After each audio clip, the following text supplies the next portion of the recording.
আমি অন্য দিনের মতোই ঘুম থেকে উঠে পড়ি, উঠে নিচে পা দিতে দিতেই দেখি ঘরে সব পানি। ভোরবেলা করে যে এমন একটা কাজ হয়ে যাবে আমাদের সাথে আমরা ভাবতেই পারিনি। চলেন কি হয়েছে কিভাবে হলো দেখাই আপনাদের। আসসালামু আলাইকুম, কি অবস্থা সবার? আশা করি সবাই ভালো আছেন। আল্লাহর রহমতে আমরা অনেক অনেক ভালো আছি। ভালো থাকার পরেও যে এমন একটা কাজ হয়ে যাবে আমরা ভাবিনি।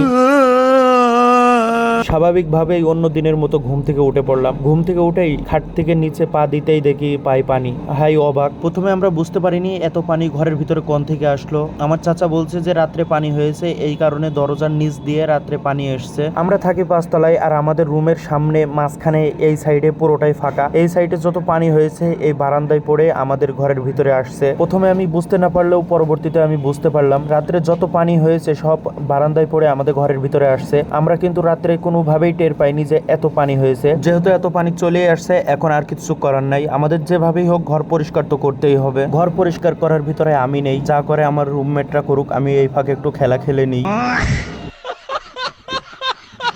এই যে আমার চাচা আগপিছ না করে ঘর পরিষ্কার করা শুরু করে দিয়েছে। যত পানি আছে সব ঠেলে ঠেলে ঘর থেকে বাইর করছে। আপনারা বসে বসে ভিডিও না দেখে চ্যানেলটা তাড়াতাড়ি সাবস্ক্রাইব করে দেন, আর আমিও ঘর পরিষ্কার করার কাজে লেগে যাই। আজকের ভিডিওটা এই পর্যন্তই, দেখা হবে আবারও কোনো পরবর্তী ভিডিওতে। আসসালামু আলাইকুম ওয়া রাহমাতুল্লাহ।